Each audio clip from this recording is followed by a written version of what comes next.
Why do people lie? And what can we do about it? There's a quote I heard one time, unfortunately I can't remember who, and it was, lying is a particular type of wound because it fractures another person's reality. And I think that's one of the reasons we have such strong cultural and moral and ethical aversion to it. For a good reason, right? I fully support that idea.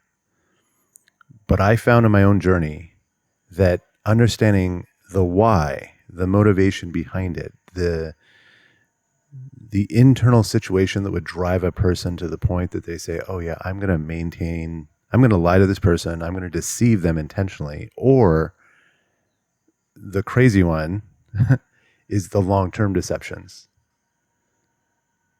The situation where they tell the same lie or a similar lie over and over again over a long period of time. And you're engaged with this person believing that you're in a certain kind of relationship or a certain kind of reality with them. And then when the lie is revealed, it shatters everything. The fractioning of your reality. That is particularly damaging because it creates this like feedback loop where the person on the other side of it goes back inward and they're like, wait a second, if that's not true and this situation is totally different than I thought it was, then what about this one? And what about that one? And it's like, and it casts this doubt upon a wide net of things that we believe to be true. And really, it's things we believe to be safe. The stuff that we care about, the stuff that we were kind of like building our lives upon, right? I was building my life upon this idea that we're married or we're in deep partnership and I'm going to be there for you and you're going to be there for me and we're going to build this family together and whatever, right? When that long-term deception comes in and it finally is revealed, it's just like, and then the brain goes into this massive calorie burning mode because it basically has to relearn reality. It has to go back to prior data that it had like coalesced and digested and deduced into a truth or a belief about what is true.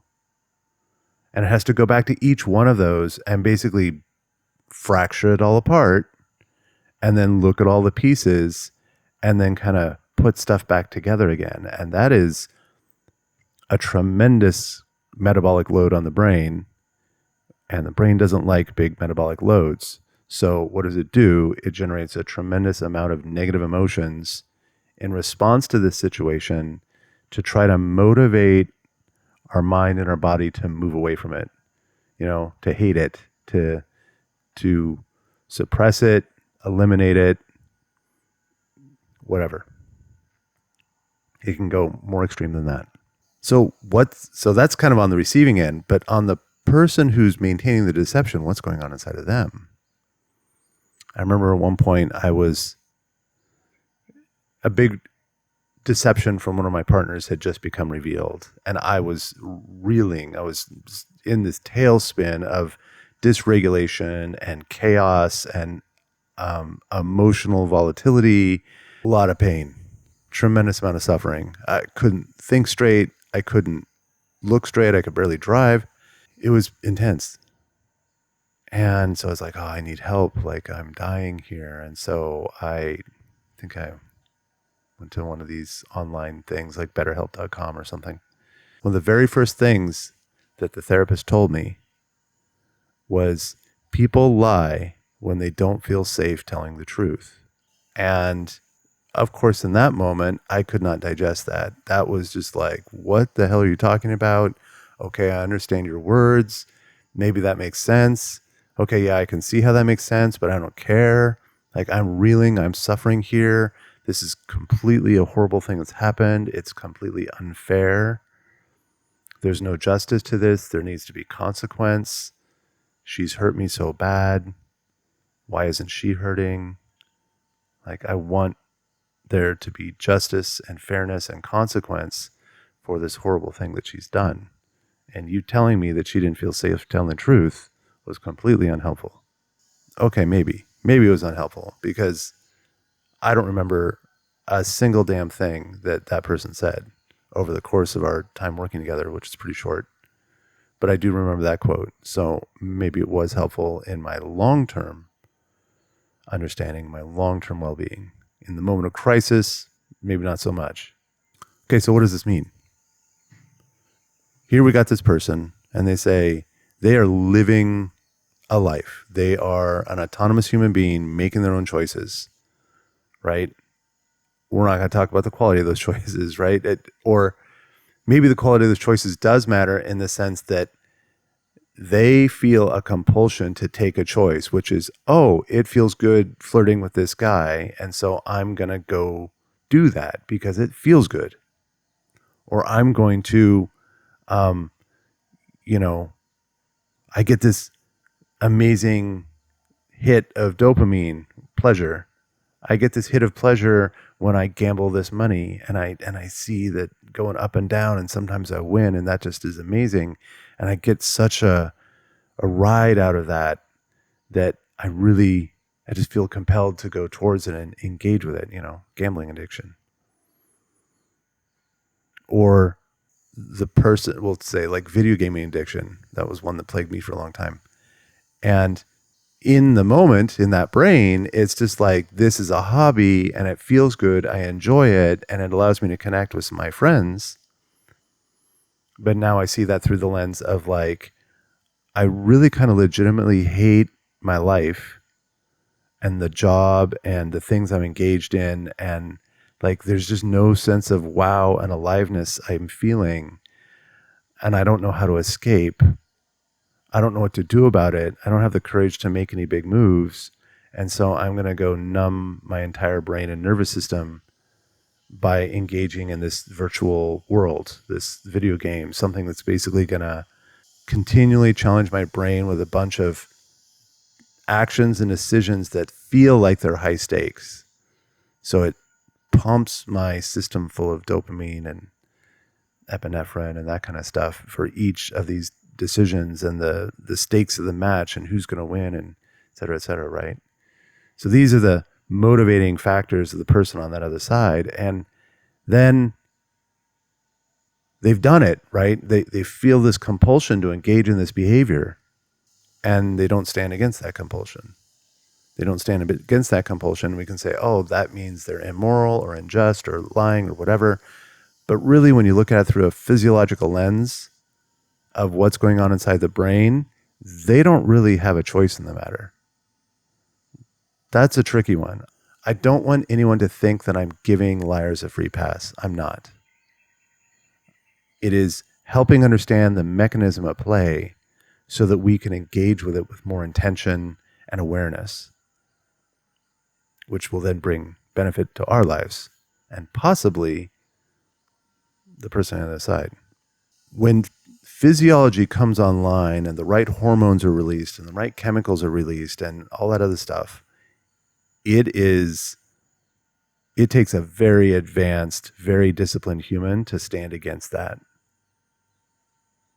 And if anyone questions this, just look at kind of the trope about the female cycle, the female hormonal cycle, right? And it's like you go anywhere in the world and you're going to see this, unfortunately dismissive and kind of negative viewpoint about women going through this hormonal cycle. And when the hormones peak, they reach a degree of emotional volatility that is so prevalent across all cultures on earth that is kind of a joke, right? Or people make jokes about it. And it's a joke that you can make in any culture and people will get what you're talking about, right?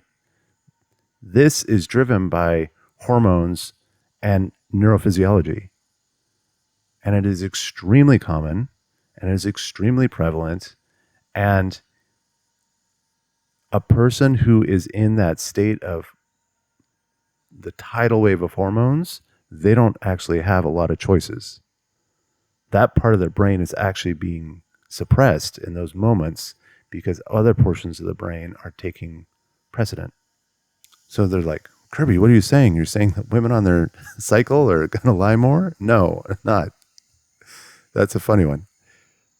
I'm saying that look at it through a lens of a hormone and neurophysiology, and you can see that something is going on inside the brain of this human being where they are powerfully compelled to engage in a behavior that some part of their brain knows is not right. Not right.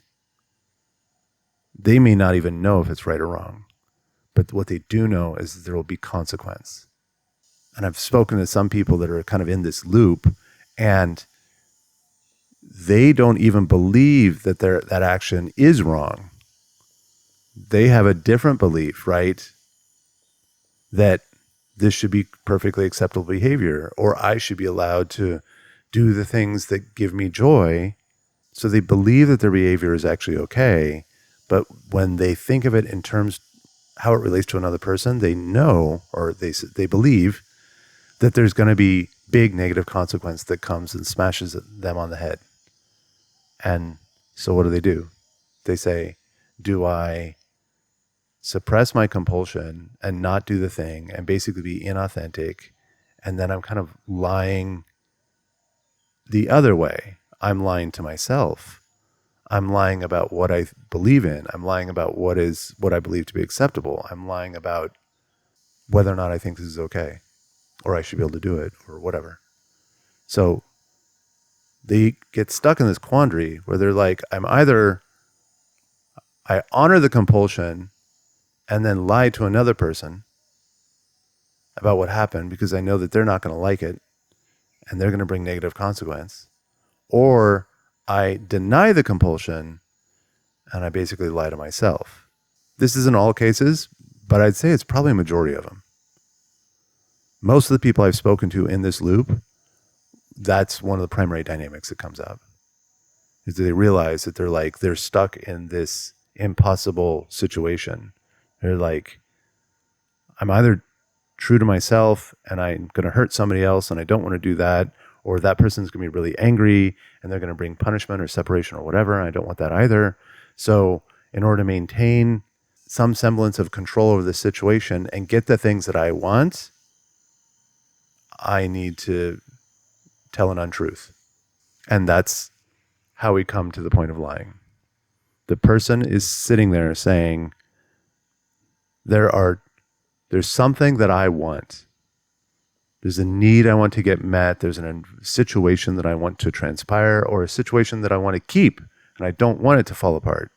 So that's most often the case in cases of cheating, right? They're like, I'm in this relationship and I want this relationship to maintain, even though I might be miserable here. It's like, I want to protect the kids. I want to protect my social image. And I don't want to have to talk about it to people. Like, I just want to ignore. I don't want anyone to know that I'm miserable here. I don't want anyone to know that my marriage is falling apart. I don't want anyone to know that I don't like my boyfriend anymore or whatever, right?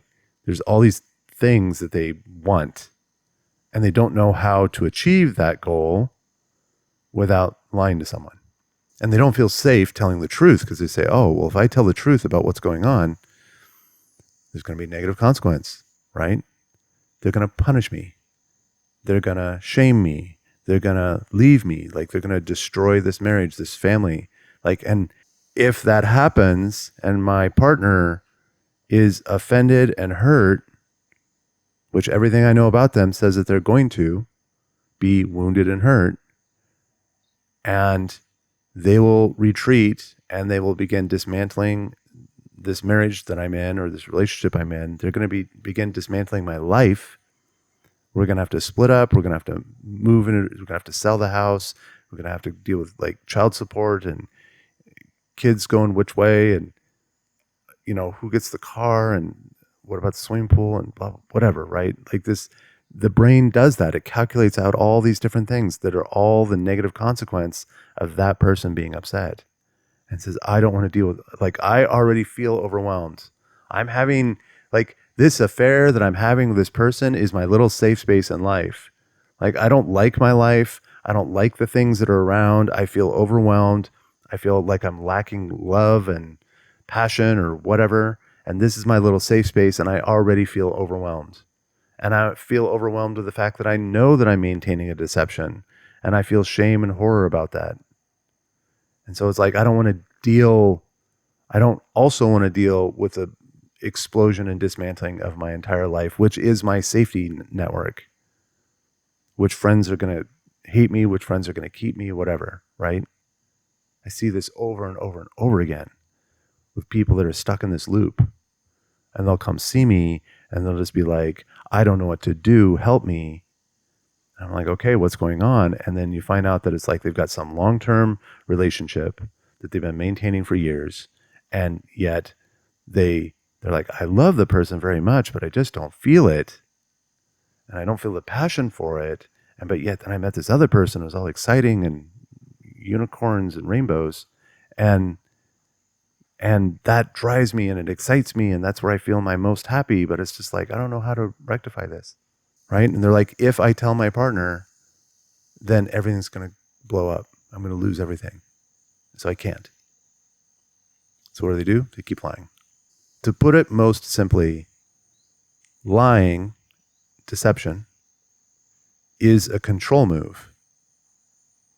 Lying is something you do to manipulate the reality lying is something you do to manipulate the human brains around you into complying with your goals of maintaining a space of safety. If I tell you the truth, your brain is going to react this way, judge me this way, whatever, and you're going to change behavior. You're not going to be with me anymore. You're not going to be approving of me anymore. You're not going to be my friend anymore. You're not going to be my spouse or whatever. Right? Your behavior towards me and my life will change. And I need your behavior to maintain the same in my life, because that's where I feel safe. And change feels scary. Think about that. If this is you or any person you've ever known, think about someone who's been stuck behind that barrier of telling the truth. They're maintaining a deception. They need to tell the truth. And you say, why not?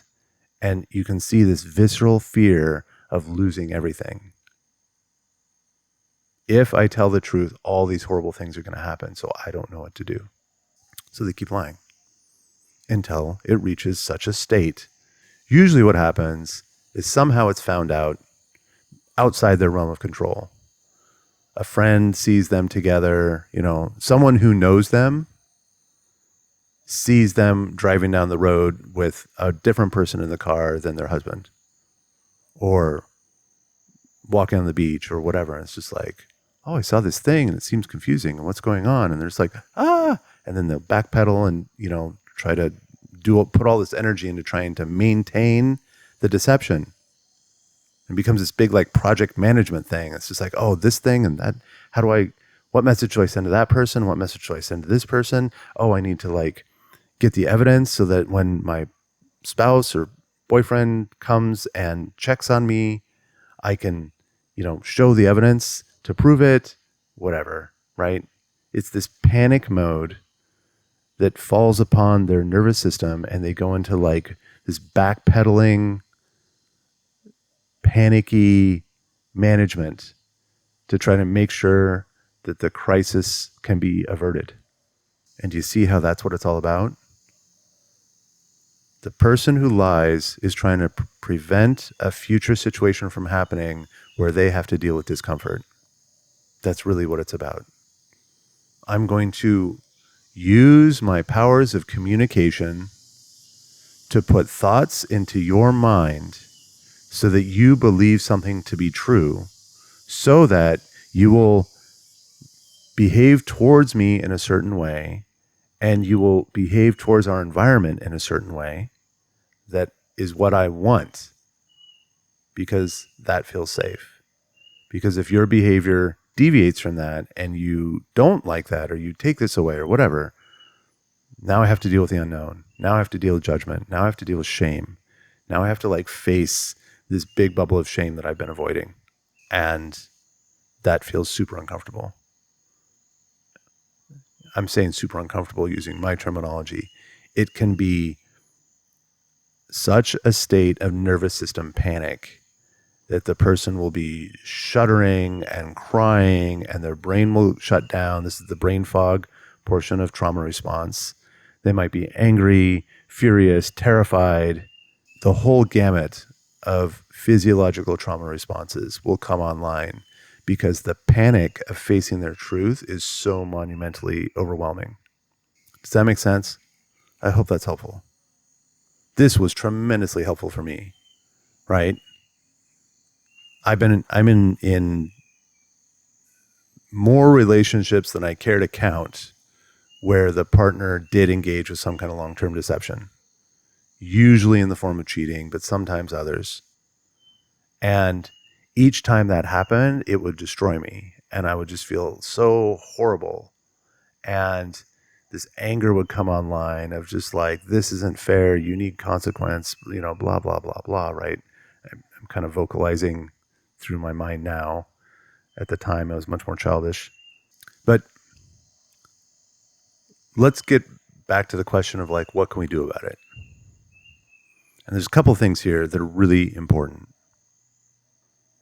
that I found monumentally impactful for my peace and well-being years later after I'd been through all these experiences.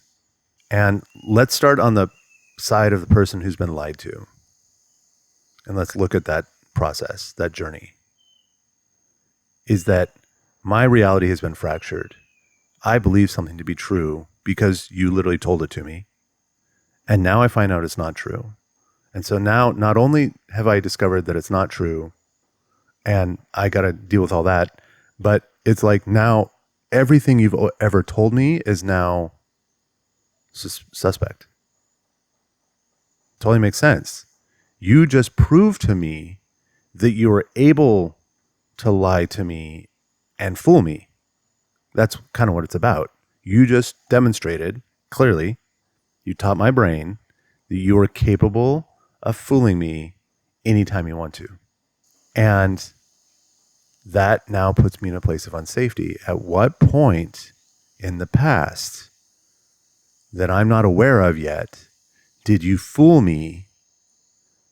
Did you manipulate me? Did you use me for your own gain? And one of the things that comes out of the work of Dr. Jim Hopper, who I adore, is this idea that traumatic experiences kind of have three traits in common. They're like all traumatic experiences have some combination of these three traits. You can think of them as like volume dials, that all of them are above zero, but at different levels. And the first one is I am unsafe. The second one is I am being objectified or used, consumed. You are consuming my life energy for your benefit. And the third one is perception of inescapability, which is like, I'm trapped here. I can't get out. Even if I could get out, it would come find me again. And so this one here with the lying and realizing that like in our entire history together, I now have to reevaluate every interaction we've ever had to figure out at which times you have been manipulating and consuming my life energy for your benefit. That's a trait of trauma. And it will then take all traumatic experiences and bring them closer to the surface, which will highly dysregulate our system. It'll create a profound sense of unsafety. So what can we do about this? It's like, of course, we can call them out and we can get angry and we can, rage about them on the internet and all the normal stuff that people do. And if that's the path that feels right for you, then go for it, right? And I hope it brings you relief. I can say that those paths did not help me at all. In the moment, it would like help my ego and my pride, to say, oh, she's just a bloody cheater and blah, blah, blah, blah, and throw a bunch of labels and call my friends and be like, can you believe this horrible thing that she did? And pointing the finger of shame and blame. Not, I don't know. If that works for you, great. It was not helpful for me. It just kept me wrapped up in the same loop. And with the people I work with, that's what I see. I don't ever, never, not once, have I seen a person completely wrapped up with the shame and blame game, standing firmly behind the victim card, ever make forward progress. It doesn't happen. As far as I can tell, that's like a psychological axiom of the universe, is that shame, blame, and victimhood are good at keeping you locked in a situation and corralling a group of similarly wounded people, but actually does not help anyone move towards reconciliation or life improvement. Okay, so take that for whatever. So if all these things are true, then I'm like, what did help me, and what do I believe is the path now? And what I believe that is the path now is to say, I need to be okay. I need to find a way inside myself with my own development in myself, my own relationship with self, inner child, subconscious, whatever you want to call it. I have developed that so deliciously that I will be okay, even if my partner does reveal a long-term deception. Do you see how it works?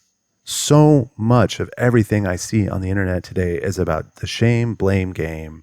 And like, oh, the thing I need to do is I need to like build up my hypervigilance so I can, tell a narcissist in 5 questions. Or how many YouTube videos have you seen? If you're watching this video, I'm sure you've seen the narcissist videos, right? How many have you seen that is like covert narcissist this and how to detect a narcissist, and here's a FBI specialist telling you how to read body language to tell. Do you see how all of that is just another paranoid avoidance mechanism? It is like, I don't ever want to feel that horrible feeling again that someone has lied to me and fractured my reality. And so I'm going to turn on all my hypervigilance in my brain and enhance it and amplify it so that I'm always watching. And I'm always watching for the little signs, and I will spot them, right? They can't get to me because I see them coming, that kind of thing, which is a pride move. And it's not helpful, because all it does is keep your nervous system in a state of fearful vigilance. Just yesterday, I was talking with someone who was sharing, she's interacting with a person, a man, and then her girlfriend basically comes at her with just like, men do this, all men do that, don't believe anything, like, he's only doing this because he wants to get in your pants, blah, blah, blah, blah, right? Just an entire cesspool of critical, paranoid, worst case scenario beliefs. And what does that do? That just keeps you afraid. It just keeps you terrified, vigilant, untrusting, avoidant of, completely resistance to vulnerability or intimacy. It keeps relationships transactional. That kind of belief pattern keeps relationships transactional. Because if I believe, like, I want to get something from you, but I believe that all of your type are evil, manipulative scumbags, then I'm only going to engage enough to get the thing I want and give you what I think you want enough to stay here. Fully transactional. So don't do that. That's not the path. The path is to say, this person that I'm interacting with is a self-contained, autonomous human being that at any point in time may change behavior, change belief system, change anything about their personality that I think we're bonded with, right? At any moment, this person might switch. And for whatever reason, right? I care about them as the persona and personality they have presented to me in the scope of this bond that we've created together and this relationship we've created. And it's just like, yeah, that's cool. I like it. It's fun. It's nice. I love them. All that stuff, right? But I'm not basing the future of my well-being upon them being the same tomorrow. That's the answer. That's the secret sauce. To say, I love you now, today, in this dynamic, in this way. And you have full freedom to change at any moment, to pursue the things that you're driven by or you care about or is your life passion or whatever. The way to combat this deception angle is to create a container that is so unquestionably safe that they will share their truth with you the moment that they feel it. Remember? People lie when they don't feel safe telling the truth. Make them safe. Make them feel safe telling the truth. You can say anything here. Even when it bothers me. Even when it's so hard that I might dysregulate for a few minutes. Just be patient. I will go deal with that. And then I'll come back to you. Because the safety in the space between us is one of my top priorities. That is my way of demonstrating love to you, to make you feel wanted, chosen, and prioritized. And I know enough about these dynamics to understand that if you make a choice that really hurts me, like I feel a lot of pain to my very core, I understand enough about this now to know that that's my business. You're just the trigger point. You're just a little flash of light that triggered some pattern recognition inside my nervous system that tapped into my own internal stored pain. I own that. And so if that happens, it's another moment of betrayal. And it's like, that feels yucky. I'm going to go off and I'm going to deal with that and say, this is my pain. What is the thing inside me that feels so horrible when a person I care about is pursuing their dreams or pursuing their joy, right? And I know this is going to be foreign to a lot of you. A lot of people, because I work with them all the time, they just cannot get their heads around that idea because they're still in this mindset that is just like, no, my partner exists to serve my needs. Like, no, my partner exists to serve my needs. I chose my partner and I've invested in this relationship to get the things I want, right? They're here to make me feel special. That's why they're here. How selfish is that? I lived that for years, decades. That was my operating motif for every aspect of my romantic life. And when we're in that mindset, it allows us to basically be entitled to the moon and be like, if we're in this relationship for you to serve me and make me feel safe and secure and loved and everything else, then I get to make demands. I'm entitled to make demands. I'm entitled to demand that you give up that thing that you care about so you can come over here and serve me.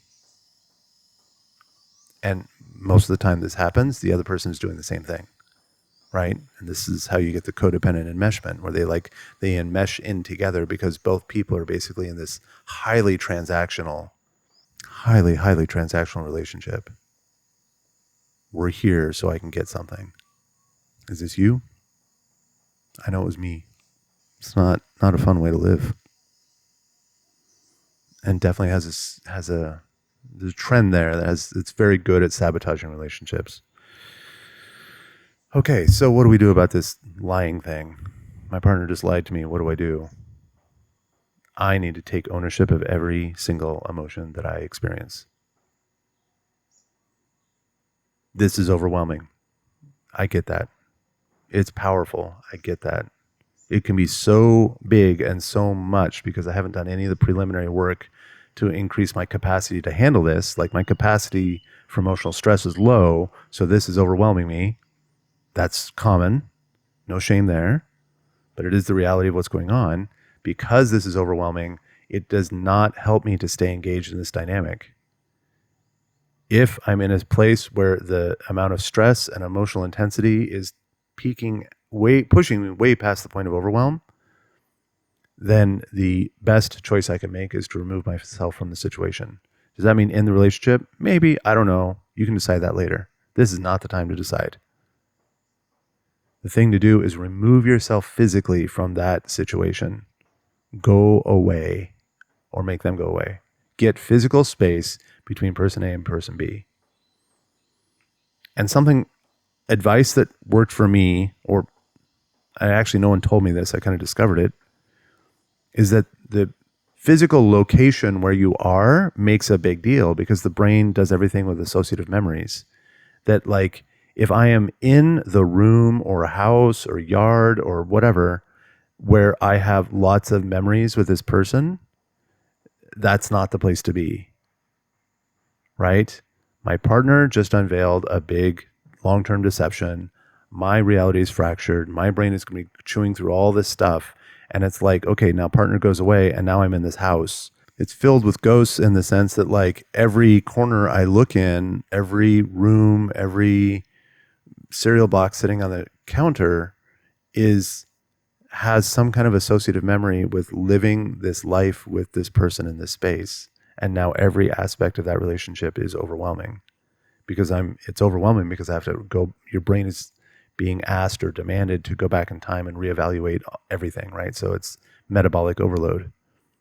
So leave that situation, get clear of it, go to a friend's house or a family member, buy yourself a trip to Hawaii and go sit on a beach for a while and kind of process this stuff.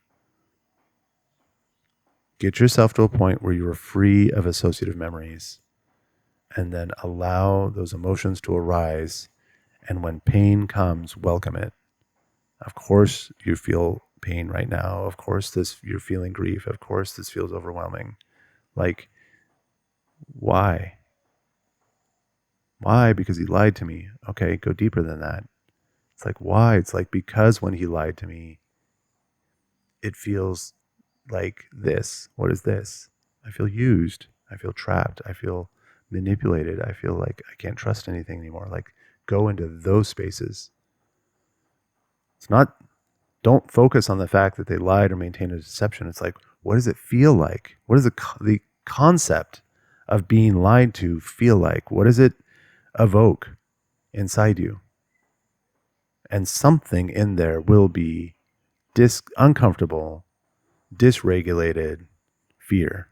I can't stand the idea that someone would just use me like that for a long time. They're going to use me and consume me and take all my goodwill and take all my energy and maybe take my money.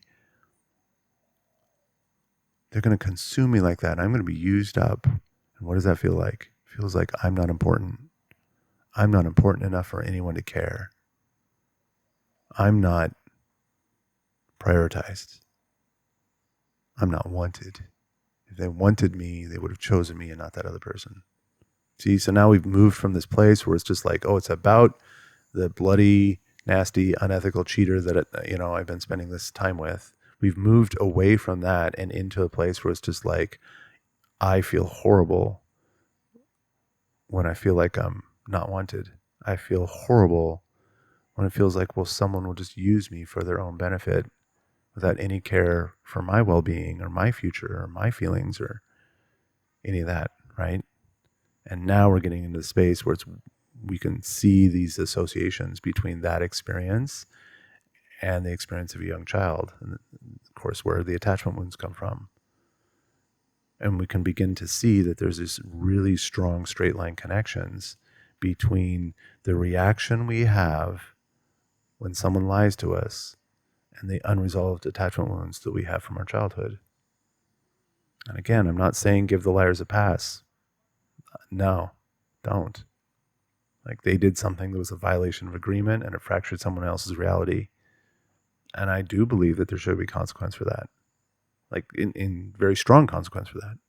what I'm trying to do here is I'm trying to help people understand and help bring them to a place of power and agency over their own lives, and understand that like this horrific, overwhelming emotional experience that happens when the lie is revealed is a manifestation of our own attachment wounds, our own feelings of unworthiness, unlovability, the horrible aspect of being used.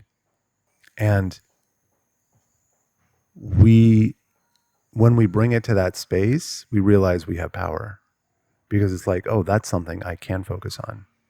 I can focus on just how my wounds contributed to this horrible feeling. And that if I spend some time there and work on these wounds that I have inside and say, and I can get to myself to the point where I say, it's okay. It's okay. I will still survive. I will still be okay with this delicious, amazing human that I am. And this relationship I have with myself, I'll still have that, even if this lovely person does something horrible. And that gives us freedom. It gives us the freedom to engage in relationships in a much more healthy way. It stops being transactional.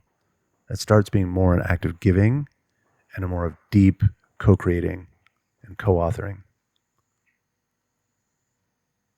Intimacy increases and vulnerability increases because you become fearless. But let's switch over to the other side. Let's switch over to the side of the liar and what's going on there. The person who lies does not feel safe telling the truth. The person that lies is actively manipulating the human minds around them into believing a truth that is not true. It is actively manipulating these minds to sign on to a reality that they've constructed, and now they're giving evidence for, usually just through their own words. Oh yeah, I was just 10 minutes late for work, or I was just doing this, or we're just friends, or whatever, right? They're making a statement with their powers of communication to manipulate the minds of the people around them.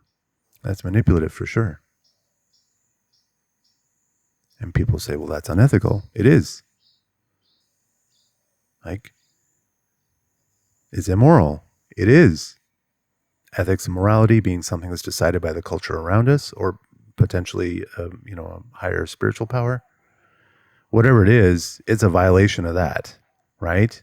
And it's a violation of that because manipulation and deception fracture the realities of the people around us. And if everyone's fracturing realities, then you lose cohesion as a group, as a tribe, as a family, as a relationship, as a whatever, right? You lose this cohesion. Everyone becomes scared and broken and untrusting and whatever. And then they stop engaging with one another, and then the cohesion disperses. Everyone kind of goes their own way. Does this sound like Western civilization to you? Because it does to me. And we have fundamental compulsions, like instinctive aversion to this breaking apart, because we're social primates. And if that social primates have strength, like incredible strength, as long as they're a pack and they're working together. And if there's this division where it starts coming apart, every member of the tribe becomes more vulnerable to predators and accidents and acts of nature and everything else. And so you have a behavior that splinters the tribe, and the tribe will eventually die. So we have a strong social contracts to avert and avoid and punish, eliminate anyone that brings that kind of behavior that's going to tear the tribe apart. And manipulation and deception are two of the big ones. So from a pure evolutionary psychology point of view, we can see why deception and lies are, or deception and manipulation are forbidden and unethical.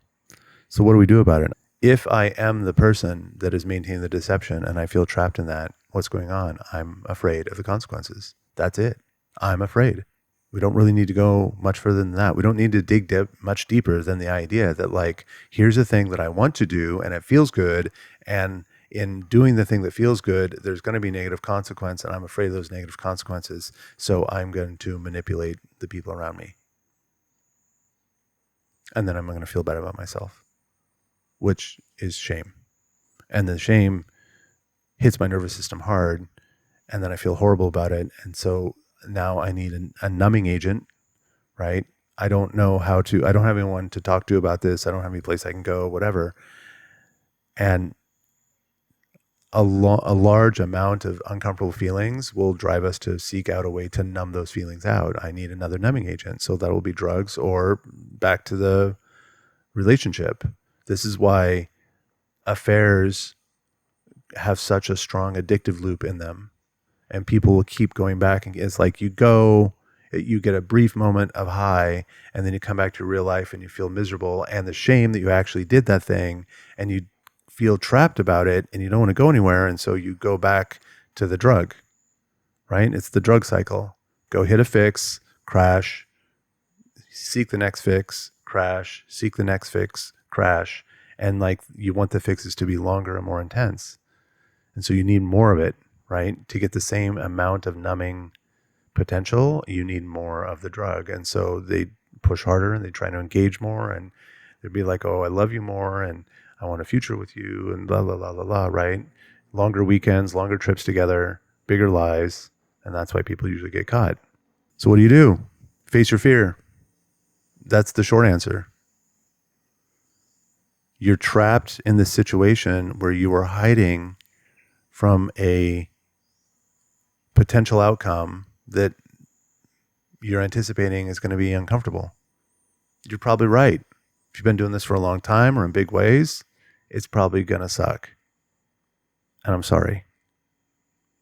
And I really do have compassion for it. I've done it. I mean, I haven't cheated, but I've been in situations where I was maintaining a long-term deception because I was terrified of what was going to happen if the other person found out. I didn't like the consequences. And so I just kept doing it over and over and over again. And when the day comes, it sucks. It feels horrible. But you just need to have courage that you will get through this. Life will change, but you will still be alive, right? This terror that you have inside yourself is the terror of a nervous system believing that imminent death is coming. If I let those people know, I'm going to die. And if you really dig into that with people, you'll find out that it's just like what they're talking about there. The feeling is that I will die, but you look at the connection and be like, what is the thing that makes you believe that you're going to die? And you realize it'll oftentimes be social status. And again, this comes back to being social primates. Our social status is directly connected to our survivability. If our social status is destroyed or crushed or shamed out or whatever, we will be excluded. We will be excommunicated from the tribe and left to live on our own. And so we have whole dedicated portions of our brain that maintain our social status. Or maintain, there's vigilantly watching signs, social cues, to see what our social status and acceptability and desirability are. And that developed because this status is so imperative for our survival. And so you have someone that's in a strong religious community that is incredibly critical, believes in punishment, black and white belief system, et cetera, et cetera. That person will think about the potential of sharing their truth and see that it will completely destroy their social status. All the people they've known, the environments where they've been hanging out, the church groups they go to or whatever, that it will destroy their social status. And then that part of the brain will scream loudly. It's like, we're going to die. We're going to be kicked out. We will definitely be kicked out of the family. We'll be kicked out of the church. We'll be kicked out of the whatever. They won't want us. They'll shame us. And then we'll be stuck and we'll be alone. So that makes sense. But it is an illusion in the sense that it will lead to your imminent death, because we don't live on the plains of the Serengeti anymore, and there's no leopards out there that's just going to like eat us if we are separated from the tribe for a couple of days. Social exclusion hurts, and it hurts a lot. Some people say it hurts like physical attack. Yeah, been there, done that. But it's not going to kill us. So a big portion of my work is centered around this idea of how do you normalize fear? How do you face fear and conquer it? And if you're in this person where you're maintaining a long-term deception and you're terrified of the consequences, I would recommend you kind of seek out something like that, either my other videos or some other source, that if you want to change your life and you want all this stress to be over and you want to lift, go through the storm of shame and come out the other side, you need to face your fear. You need to get to the point where I stop lying, because if you're maintaining it in a long-term deception, you're definitely doing it in short-term stints, because it's just like your brain has realized that deception is a very effective survival strategy, and when the brain finds an effective survival strategy, it doubles down and does it more. So if you're a kind of person that cheats or maintains long-term deceptions or whatever, if you look, you'll probably see that deception and lying is prevalent through your life, at least with certain types of people where there's consequence, where there'll be punishment. And if that's something you want to change, you want to step into your authenticity, you want to find your center, you want to live fearlessly, you want to live unapologetically you, which I highly recommend, there will be a joy and a groundedness and a relief that is probably indescribable. So go that direction. Push for that outcome. Get to the place where you can every day in every way say, this is me, this is my desire, this is my dream, this is my fear, and you can share that openly without having to hide anything to any person around you. And you can just say, this is me.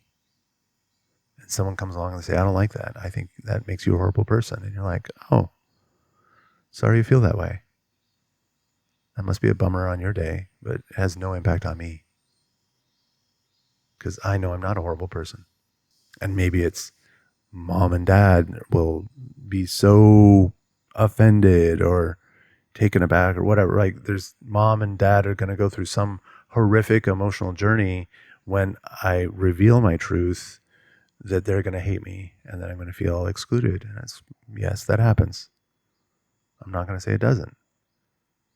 But I'm also going to say that for the people that happens for, they live.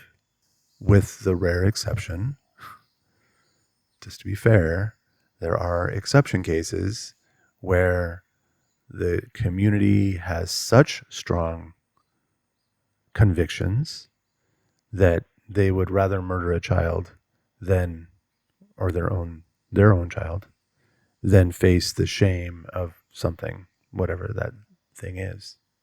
And what do we got to say about that? It's like, if that's the situation where physical harm is legitimate risk, then just leave. You need to decide whether or not your life is more valuable. Your life and all your future experiences is more valuable than staying here in this little cesspool of nasty emotions and limiting beliefs. It is like, if that's the situation you find yourself in, find someone. There are people out there that have been in your situation and they have escaped. There are people out there who have not been in your situation, but they care about it immensely and they will do everything in their power to help. There are people that will give you refuge. There are people that will give you food. There are people that will give you a place to live and stay, shelter for yourself and maybe your children. These things do exist. And there is a way out. But for the rest of us that lie and deceit and cheat or whatever, It's like your choice to keep living in that world. You are a self-contained, autonomous human being, and you have every right to make choices for your path. If you've watched the video thus far and you're hearing my words, then listen to this. Face your fear. Everything you want, everything you dream of is on the other side of fear. Fear is the thing, the storm, the discomfort that you need to walk through in order to get the life of your dreams and to feel calm, regulated, and shame-free. I hope this has been helpful for everyone watching. Reach out if you want one-on-one help with any of these things. I love working with people on this stuff. I do speaking gigs at various times at various places. Maybe one of them will be in your neighborhood. If you want me in your neighborhood, reach out for that too. I would love to come. To each and every one of you out there, I hope this has been helpful. And I wish you all the peace and all the joyful happiness in the world as you navigate these difficult topics. Peace.